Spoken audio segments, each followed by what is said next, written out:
دیکھیے، جہاں تک کہ دہلی کا تاریخی اہمیت ہے وہ تو 12ویں شتابدی سے شروع ہوتی ہے، اور اس وقت آخری حکومت ان کی پرتھوی راج کی تھی، چوہان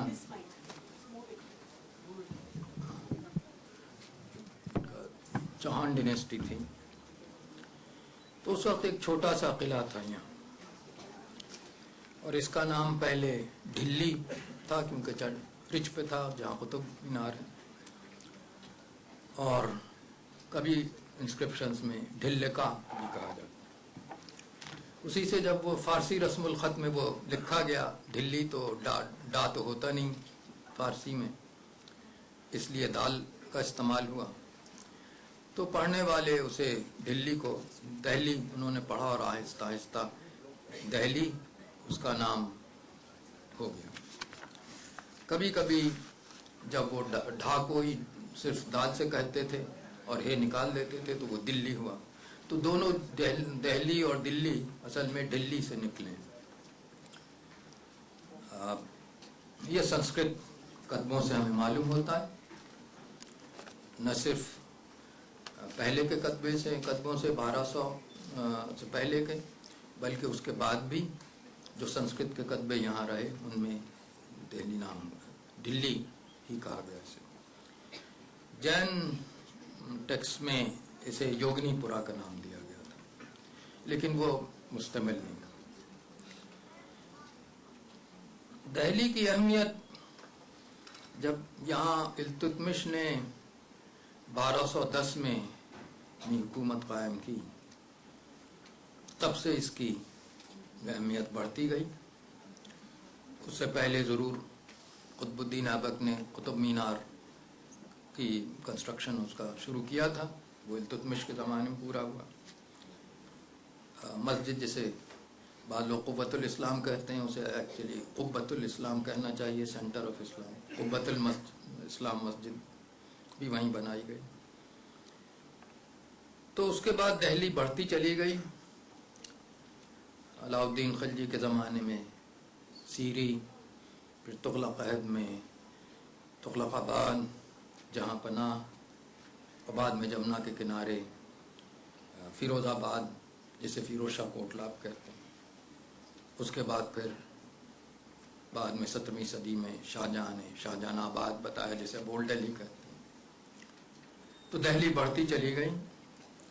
بہت اس کی آبادی کا اسٹیمیٹ کرنا بہت مشکل ہے، لیکن غالباً 14ویں صدی میں 5 لاکھ تک پہنچ گئی تھی، اور بعد میں مغل زمانے میں بیچ میں پھر گھٹ گئی، پھر بربادی ہوئی. پھر مغل زمانے میں اس کی شاید 3.5-4 لاکھ اس کی آبادی ہوئی. جب آگرہ اپنے پورے عروج پر تھا تب اس سے یہ چھوٹا شہر تھا. بیچ میں اس کی حالت بہت خراب ہو گئی. ابو الفضل نے کہا کہ انسان کم ہیں اور قبریں بہت زیادہ ہیں. تو بیچ میں یہ حالت تھی، لیکن پھر اکبر، جہانگیر، شاہجہاں کی تعمیرات کی وجہ سے آپ شہر پھر سے آباد. دہلی جب اتنا بڑا شہر ہو گیا تو یہاں ہر قسم کے لوگ آباد ہوئے. پنجاب سے آئے. برنی جو مشہور مورخ ہے وہ کہتا ہے کہ ملتانی تاجر یہاں کے بہت بڑے تاجر تھے، صراف تھے، بینکرز تھے، اور یہاں تک کہ وہ 13ویں صدی میں جو ترک عمرہ تھے ان کو قرض دیتے تھے، اور پھر ان سے ان کے پروانے لے کر وہاں کے ان کی اقطاعات میں جا کر، ان کے دیہات میں جا کر جو ان کے قبضے میں تھے وہاں سے لگان جمع کر کے اپنا قرض واپس لیتے تھے. اور ظاہر ہے جب قرض واپس لیتے تھے تو سود تو ہمیشہ ہی لیتے ہوں گے.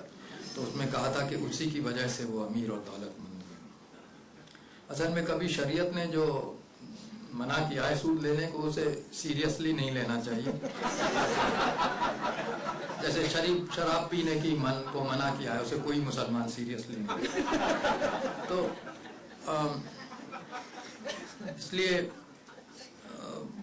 وہ غالباً کھتری تھے، کیونکہ فرشتہ یہ لکھتا ہے کہ جب دہلی کے فوج دکن پہنچی تو ساتھ ساتھ کھتری صراف بھی اور کھتری منی لینڈرز بھی دکن پہنچے. تو یہ سب پنجابی سپیکرز تھے. بہت سے لوگ اور بھی آئے جو پنجاب سے آئے تھے، کیونکہ پنجاب میں محمود غزنوی اور اس کے جانشینوں کی بہت حکومت رہی تھی. جو محمود غزنوی کا انتقال 1030 ہوا جب اس کے پاس زیادہ تر پنجاب تھا اور وہ ان کے قبضے میں رہا بات ہے. تو وہاں فارسی کی بھی قبیل تھا، شعر و شاعری بھی تھی فارسی میں، اور جسے ہندوی کہتے تھے اس وقت ہندوستان کی زبان میں. اس میں سات سلمان کا بھی یہ کہا جاتا ہے کہ ایک دیوان تھا. صحیح ہے غلط ہے یہ نہیں معلوم، امیر خسرو کہتے ہیں. تو یہ لوگ بھی یہاں آئے تھے. تو یہاں کی زبان پر یقیناً پنجابی کا اثر رہا ہوگا. پنجابی میں آپ جانتے ہیں کہ بہت سی خاص باتیں ہیں. بعض جگہ وربس کو، فعل کو ڈبل کیا جاتا ہے، اور یہ آپ کو بعض دفعہ پرانی ہندوی جو دہلی میں بولی جاتی تھی اس میں ملتا ہے. میں اس کی مثال دیتا ہوں. ایک اور خاص بات یہ تھی کہ قاف کا پروننسیشن نہیں کیا جاتا. ہم لوگ جو اسکول میں غالب کے ساتھ تھے اور اقبال کے خلاف تھے، وہ اقبال کے لیے یہ کہتے تھے کہ اپنا نام ہی ٹھیک نہیں پروناؤنس کرتے، اقبال کہتے تھے. تو یہ معلوم ہوا کہ یہ بات 14ویں شتابدی میں، 14ویں صدی میں بھی تھی. ایک صوفی صاحب کے لیے کہتے ہیں شیخ نظام الدین اولیاء فواد الفواد میں، جو میر حسن سجزی نے ان کی قلم بند کی، کہ صاحب وہ اصل میں ملتان کے تھے، اس لیے عشق کو، عشق مانے عشق اور محبت، اس کا صحیح تلفظ عشق ہے، وہ ہمیشہ عشق کہتے تھے، مطلب آنسو. تو اس کے بھی انہوں نے، نظام الدین اولیاء نے یہ مطلب پہنچا کہ دونوں اصل میں ایک ہیں، جب عشق ہوتا ہے تو عشق تو تو بہرحال اس سے ہمیں یہ معلوم ہوتا ہے کہ اس زمانے میں بھی پنجابی ہمارے ساتھی اور دوست قاف نہیں نکالتے تھے، اسے برا سمجھتے تھے. تو اس لیے ظاہر ہے کہ یہاں بھی اثر ہوگا. ایک اور آپ کو میں مثال دیتا ہوں کہ بدایوں میں شیخ نظام الدین اولیاء تھے بدایوں کے، اور ان کے لیے یہ کہا جاتا ہے، نصیر الدین چراغ نے اس میں لکھا ہے اپنی ملفوظات میں کہ انہوں نے بدائی خیال المجالس میں کہ جب وہ ان کی تعلیم پوری ہوئی اور صافہ باندھا گیا تو ایک درویش تھے وہاں جو پہلے ہندو تھے اور اس کے بعد وہ مسلمان ہو گئے تھے، لیکن انہیں فارسی بالکل نہیں آتی تھی، لیکن ان کی عزت بہت تھی. تو وہ بلائے گئے کہ انہیں بلیس کیا جائے. تو انہوں نے یہ کہا، جس کا انہوں نے پھر ترجمہ بھی دیا ہے ان کے اسکالر سے جنہوں نے صافہ باندھا تھا، ارے مولانا. تو یہ بھی معلوم ہے کہ لفظ ارے بھی بہت پرانا ہے، 14ویں صدی کا. ارے مولانا، یہ بڑا ہوسی، بڑا کو اس وقت ڈال سے کہتے تھے، بڑا ہوسی، بڑا ہوگا. یہ ہوسی جو ہے یہ بھی ایک پنجابی اثر ہے اس میں. تو اس کے معنی ہے کہ اس زمانے میں پنجابی زبان کا یہاں کافی اثر تھا. اور ویسے ہندی کے الفاظ یا جسے ہندوی کہیے، لوکل ڈائلیکٹس کہیے، اس کے بھی کافی استعمال ہوتے تھے. میں نے 2-3 جگہ جمع کیے. یہاں میں یہ کہنا چاہتا ہوں کہ 2 چیزوں میں ہمیں تفریق کرنا چاہیے. ایک تو جو علمی زبانیں ہوتی ہیں، ادبی، جیسے پراکرت تھی، سنسکرت سے الگ تھی، لیکن عام لوگوں کی زبان وہ بھی نہیں تھی، سمپلیفائڈ تھی. اس کے بعد ہمیں وہ بھی ملتے ہیں جیسے کبیر کے دوہے ہیں، دوسرے دوہے ہیں، کچھ چیزیں منسوب کی جاتی ہیں گورکھناتھ سے جو بہت ڈاؤٹ فل ہیں، وہ نہیں ہیں. تو ان میں بہت سی الفاظ ملتے ہیں، لیکن وہ بھی ایک طرح سے ادبی الفاظ ہیں، لٹریری ٹریڈیشن ہے.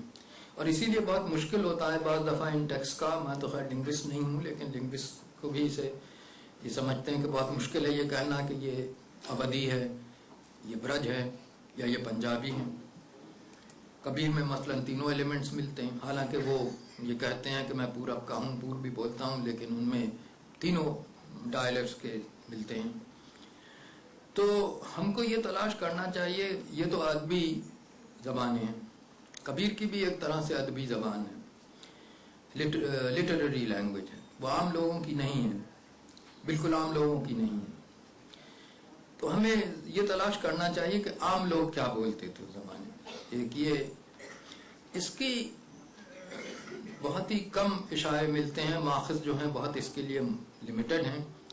میں نے آپ کو بتایا کہ خیر المجالس میں یہ جو کہا ارے مولانا یہ بڈھا ہوسی، یہ بالکل عام لوگوں کی زبان ہے، کسی ادبی سے نہیں نکلی ہے۔ اس میں پنجابیت ہے، ورب میں پنجابیت ہے، فعل میں۔ اس کے بعد انہوں نے دوسری چیز کہی، جو منڈا سا باندھے سو پائیں پسرے پسرے۔ اس کا مطلب منڈا مانے سر، جس کا سر پہ کوئی صافہ باندھے وہ کسی کے پیر پہ جا کے کیوں پڑے، یہ اس کا مطلب ہے۔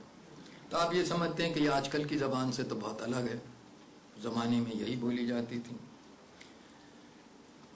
ایک اور انہوں نے زبان کہی کہ ایک شخص یہودی تھا، بہت دن سے بت کی پوجا کر رہا تھا، لیکن جب وہ بیمار پڑا تو اس نے اس سے یہ کہا، تو میرا گوسائیں۔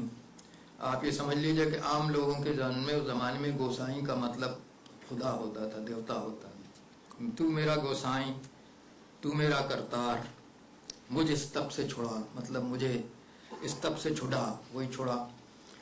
تو یہ آپ یہ دیکھیں گے کہ آج کل کی زبان سے یہ بہت ملتا ہے۔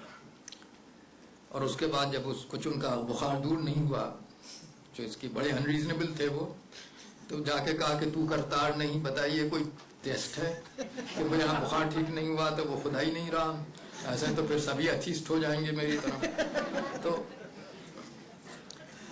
پھر مفتاح الفضلہ ایک ڈکشنری ہے۔ دوسری چیز یہ ہے، ایک اور خاص بات ہے کہ ہندی کے وربس تو آپ کو الگ ملتے ہیں، میں بھی غیر فارسی زبانوں کو سب کو ہندی کہتا ہوں، اس کے لفظ پہ آتا، لیکن وکیبولری ایک سی ہے، چاہے چچنامے میں سندھی ہو، چاہے وہ منڈو مالوا میں مفتاح الفضلہ ڈکشنری لکھی گئی 1468-69 میں۔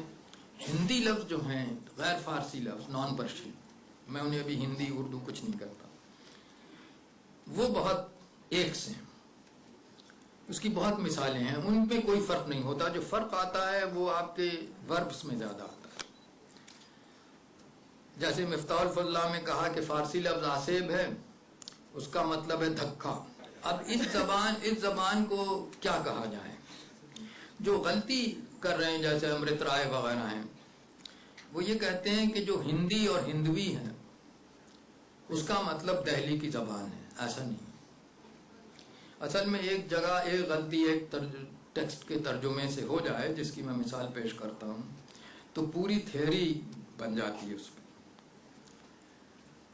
آپ جانتے ہیں کہ امیر خسرو کے جو فارسی ان کی تصنیفات ہیں، اور انہوں نے لکھا ہے کوئی 1288 سے لے کے 1321 تک، اتنے بڑے عرصے تک، تو اس میں فارسی کا ذکر ہے اور ہندوستانی کا بھی ذکر ہے۔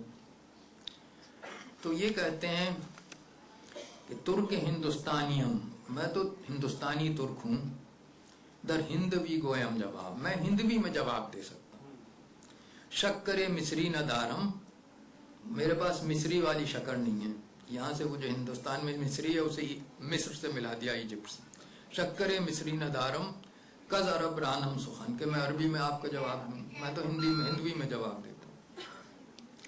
اب ہندوی کیا ہے؟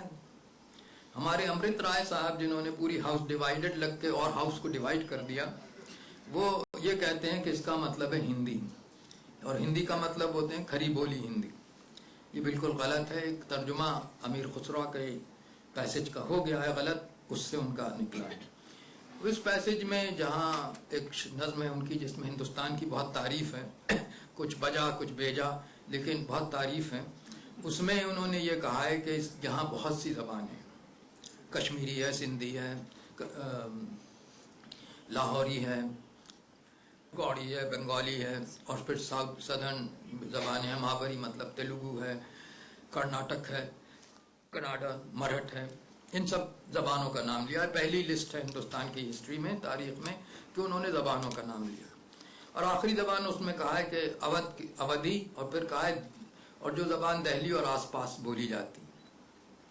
اس کے بعد انہوں نے کہا ہے ہما ہندویست، ہما ہندویست ہے سے، اس کا مطلب ہے سب ہندوی ہیں. واحد مرزا صاحب نے بدقسمتی سے ہما کو اپنے ذہن میں ہما پڑھا، لکھا ہما ہی ہے. ہما مطلب سب، اور ہما کا مطلب ہے وہی. تو وہی سے مطلب انہوں نے لیا کہ دہلی کی زبان صرف ہندوی ہے، باقی سب بیکار ہے. یہ مطلب نہیں ہے، وہ سب ہندوی ہیں، وہ سب انہی سے روزمرہ کا کام چلتا ہے، چاہے وہ بنگلہ ہو، چاہے گوڑی ہو، چاہے اودھی ہو، چاہے دلی میں جو بولی جاتی ہے، اسی سے سب کا کام چلتا ہے. لیکن اصلی ہندوی زبان جو ہے وہ سنسکرت ہے، جو یہاں کے براہمن اور عالم استعمال کرتے ہیں. یہ ان کا پورا رائے. تو ایک تو یہ بہت غلط فہمی ہے کہ دہلی کی زبان ہی کو صرف ہندوی کہا جائے اور ہندی کہا جائے. ان کے لیے سب ہندوستان کی زبانیں جو بولی جاتی تھیں یا جس میں ادب تھا وہ ہندوی یا ہندی تھی. اس میں چاہے وہ مراٹھا ہو، چاہے وہ مابری ہو یا تامل، یا وہ بنگلہ ہو یا ہندی کی برج بھاشا ہو، وہ سب ان کے لیے ہندی یا ہندوی تھی. تو یہ آج کل ہندی کو ٹریس کرنا امیر خسرو کی لسٹ سے غلط ہے. لیکن یہ دیکھیے کہ دہلی کو انہوں نے سینٹر مانا ایک زبان کا. یہی آپ کو ابوالفضل میں ملتا ہے. میں نے آپ سے بیان کیا کہ دہلی اس وقت بالکل ہی یہاں آبادی بہت کم ہو گئی تھی. لیکن جب وہ ہندوستان کی زبانیں بیان کرتا ہے تو ایک بہت اہم ڈیفینیشن کے ساتھ بیان کرتا ہے. وہ یہ کہتا ہے کہ زبانیں وہ ہیں ہندوستان میں جن کو بولنے والا دوسری ایسی زبان کو نہ سمجھ پائے. وہ لینگویج اور ڈائلیکٹ میں فرق کرتا ہے. ڈائلیکٹ کے لیے الگ کوئی فارسی میں نہیں تھا، لیکن مینٹلی وہ فرق کرتا ہے. ڈائلیکٹ وہ ہے جس کا بولنے والا اسی زبان کی دوسری ڈائلیکٹ کو سمجھ سکتا ہے. زبان کا فرق یہ ہے کہ وہ نہیں سمجھ سکتا. تو یہ بہت اہم اس کا ایک آئین اکبری میں اس کا ایک بہت اہم اسٹیٹمنٹ ہے. اب وہ پھر لسٹ بناتا ہے، فہرست بناتا ہے، جیسے امیر خسرو نے بنائی ہے. اس میں کسی ایک زبان کو وہ ہندوی یا ہندوستانی نہیں کہتا ہے، یہ سب زبانیں ہندوی ہیں. لیکن ایک زبان ہے جو دہلی میں بولی جاتی ہے، آپ نے کہا تھا. تو ابوالفضل بھی یہ کہتا تھا کہ دہلی کی جو زبان ہے وہ ایک گویا سٹینڈرڈ ہے اس زبان کا، جو ایک طرف بنگالی تھی اس نے بنگالی رکھی، اور ایک طرف اس نے لاہوری یا پنجابی رکھی. اس بیچ میں جو ایریا ہے اس میں جو زبان ہے وہاں اس کے خیال میں اس کا سٹینڈرڈ دہلی ہے. چاہے آپ کبیر کو لیں، چاہے گرو گرنتھ صاحب کو لیں، وہ ایک ادبی زبان ہے. اس کو آپ یہ نہیں کہہ سکتے کہ یہ فلاں ڈائلیکٹ سے آئیڈینٹیفائی، اور نہیں ہم کر پائیں آئیڈینٹیفائی. اب جیسے ہمارے بہت سینئر تھے پروفیسر گنڈا سنگھ، فارسی بھی جانتے تھے، بہت بڑے سکھ ہسٹورین تھے. انہوں نے کہا انہوں نے گرو گرنتھ صاحب میں 14 زبانیں آئیڈینٹیفائی کی، فارسی سے لے کر مراٹھی تک. تو اب جب یہ لٹریچر ہے یہ آپ کو ایک ایسی زبان دیتا ہے جو ایک ادبی یا لٹریری ٹریڈیشن کی، ادبی روایت کی، وہ اس سے الگ ہے جو عام لوگ بولتے تھے. اب عام لوگ جو زبان بولتے تھے اس کا ہمیں کیسے پتہ چلے گا اگر یہ ٹیکسٹ جو ہیں ان کو ہم سمجھیں کہ یہ تو ہر ایک لٹریسی لیول کے ہیں. میں آپ کو ایک مثال دیتا ہوں کہ بنارسی داس ارتھ کتھانک انہوں نے لکھی. اکبر، جہانگیر اور شاہجہاں کے زمانے میں رہتے تھے، وہ بہت مشہور برج کے شاعر. وہ یہ کہتے ہیں کہ میں جونپور میں میری تعلیم ہوئی، شکشا ہوئی، اور وہاں میں نے سنسکرت، جینی مت کے لوگوں کی پراکرت اور دیش بھاشا، اس زمانے میں پروننسیشن بھاشا کا بھاکا ہوا کرتا تھا اس ایریا میں، جو ہندی کا سخت ناگری کا سخت شاہ ہے وہ کا پروناؤنس کیا جاتا. تو بہرحال برج بھاشا یا برج بھاکا، اسے دیش بھاکا کا. لیکن جو انہوں نے کتاب لکھی ارتھ کتھانک، اپنی آٹو بایوگرافی، وہ تو برج بھاشا میں لکھی، اور جونپور ہے اودھی کا سینٹر. تو انہیں ان دونوں بھاشاؤں میں کوئی فرق نہیں نظر آیا. یہ دونوں ڈائلیکٹس ہیں، دونوں کے انفلوئنسز، اثرات ان کی کتاب میں ملتے ہیں، حالانکہ مینلی اسے برج کہا جاتا ہے. اسی طرح لٹریری ٹریڈیشن کی میں آپ کو دوسری ایک مثال دیتا ہوں کہ گرو ارجن نے دھنا جاٹ کے نام سے ایک بہت پیاری نظم لکھی جو صرف 10 لائنز کی ہے. اس میں کہا کہ ایک غریب آدمی بھی خدا تک پہنچ سکتا ہے، یہ اس کا مین فیچر. لیکن کیونکہ دھنا جاٹ سے کے لیے لکھی، اس لیے انہوں نے سوچا کہ ہم اس بھاشا میں، اس زبان میں لکھیں جو دھنا جاٹ کی ہوتی. تو ان 10 لائنز میں جو فعل ہیں وہ ایک جگہ ہویا ہے جو پنجابی اثر ہے، ایک جگہ بھیا ہے جو برج ہے، اور ایک جگہ ہوا ہے جو اب ہم اسے کھری بولی کہیں گے، جو کہ ایکچولی نام اس وقت استعمال ہی نہیں ہوتا، جو دہلی کی زبان ہم کہیں گے. تو اس لیے ان ٹیکسٹ پر جا کر ہم یہ نہیں پتہ چلا سکتے کہ دہلی کی زبان کیسے بڑھی. یہ ہماری ایک بڑی کمزوری ہے. اور آس پاس جو لوگ بولتے تھے وہ کیا بولتے تھے. تو اس میں مجھے جہاں تک لگتا ہے 2 چیزوں میں بہت تحقیقی یا ریسرچ کی ضرورت ہے. ایک تو ہم یہ دیکھیں کہ عام لوگوں کی بولی فارسی، یا اگر کہیں ہمیں برج اور ان میں بھی مل جائے، جس پہ میں اہل نہیں ہوں تلاش کرنے کا، فارسی ٹیکسٹ میں نے تلاش کرنے کی پوری کوشش کی ہے کہ اس میں ہمیں کیا لفظ ملتے ہیں، کیا شبد ملتے ہیں، کیا ان کا کنسٹرکشن ہے، کیا ان کا سنٹیکس ہے، ترتیب جملے کی کیا ہے. تو اب میں آپ کو صرف کچھ مثال لیتا ہوں کہ لفظ بھی بدلے ہیں، گرامر بھی بدلی ہے، اور کہیں ایک ہی رہی ہے. میں واپس پہنچتا ہوں خیر المجالس پہ، 14ویں صدی میں 1354 میں 55 میں لکھی گئی وہ نصیر الدین چراغ. اس میں کہتے ہیں کہ دہلی میں تاجروں جو بیوپاری جو ہوتے ہیں وہ 2 منزل مکان میں رہتے ہیں. اوپر ان کا خاندان رہتا ہے، نیچے اپنے دکان رہتی ہے. زیادہ تر کئی ہندوی زبانوں میں، کچھ میں نہیں ہے، کہ ہر اسم جو ہوتا ہے، ہر ناؤن چاہے وہ جاندار ہو یا بے جان ہو، وہ مذکر اور مؤنث ضرور ہوتا ہے. یہ میز تو مؤنث ہے اور میرا قلم مذکر ہے، اور اس سے میرا نام بھی بدلے گا. میز جائے گی، میرا قلم جائے گا. تو یہ فارسی میں نہیں ہے. تو کیسے یہ ہوا کہ ہر لفظ کو یہ طے کیا گیا کہ یہ مذکر ہے اور یہ مؤنث ہے؟ کیسے طے ہوا؟ کس نے طے کیا؟ اور خاص طور سے فارسی کا لفظ، ارے بھائی وہ تو نیا آیا ہے، فارسی میں تو یہ ہے ہی نہیں مذکر مؤنث، ورب بدلتا ہی نہیں. فعل جو ہے فارسی کا وہ اس لیے نہیں بدلتا کہ وہ بی بی ہوا تو ان کے لیے کہیں گے گئی، اور شوہر گیا، وہاں تو دونوں کے لیے رفت ہے. تو وہاں یہ نہیں ہے، وہ اتنے کلچرڈ نہیں ہے جتنے ہم ہیں. تو بہرحال ان پہ یہ خرابی ہے. تو ہم نے ہر چیز پہ دینا شروع کیا. جیسے تیر جو ہے ہم نے طے کیا کہ وہ مذکر ہے. تو امیر خسرو کہتے ہیں کہ ایک شخص کو جو بیٹل ہو رہی تھی خسرو شاہ اور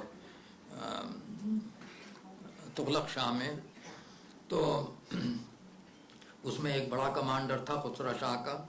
تو جب اسے تیر لگا جس سے وہ مر گیا، تو مرتے وقت اس نے کہا ہے تیر مارا. اس وقت بھی اسے معلوم تھا کہ تیر مذکر ہے، تیر ماری نہیں. تو تیر مارا ہے تیر مارا ہے، تو ہم بھی کہیں گے ابھی بہت زور سے چوٹ لگ جائے تو، لیکن تو یہ مذکر ہے. اور پناہ جو ہے وہ بھی ایک فارسی لفظ ہے. یہ کیسے ہم نے طے کیا کہ مؤنث ہے یہ، لیکن یہ طے کر لیا کہ پناہ جو ہے وہ لڑکی ہے. تو ٹوڈر مل نے جو اپنی سیل لگائی اکبر کے زمانے میں، اور اکبر کو یہ شکایت تھی کہ ٹوڈر مل بہت متعصب ہے، بڑی مذہبی ہے، ویسے بہت ٹھیک آدمی ہے، لیکن اس پر ان کو شکایت تھی. تو یہ ان کی سیل ہی سے معلوم ہو جاتا ہے. ان کی سیل یہ ہے جو 2 پروانوں پر میں نے دیکھی ہے، 1575 اور 1584 کی. اور یہ امپورٹنٹ اس لیے ہے کہ یہ سے ہم اردو ہی کہیں گے. ٹوڈر مل بندہ درگاہ رام کی پناہ. مجھے رام کی پناہ میں دلچسپی کی پر ہوئی کہ کیسے ٹوڈر مل نے طے کیا کہ پناہ جو اب بھی ہم سب اردو والے پناہ تو نہیں کہیں گے، رام کا پناہ تو نہیں کہیں گے، رام کی پناہ ہی کہیں گے. تو اس زمانے میں بھی یہ طے ہو چکا تھا کہ پناہ بھی مؤنث ہے، رام کی پناہ. اور 16ویں صدی تک فارسی میں بڑی یہ اور چھوٹی یہ کی تفریق ہندوستان میں ہو گئی تھی. اس سے پہلے نہیں تھی. بڑی یہ بھی لکھتے تھے، چھوٹی یہ بھی لکھتے تھے، لیکن اب اور اردو میں تو یہ تفریق پوری ہو گئی. تو ان چیزوں سے ہم کو بتایا. جیسے ہمیں معلوم ہے کہ جھونپڑی جو ہے یہ مؤنث ہے. تو اکبر کا ایک وہ تھا بخشی الممالک تھا فرید بخاری.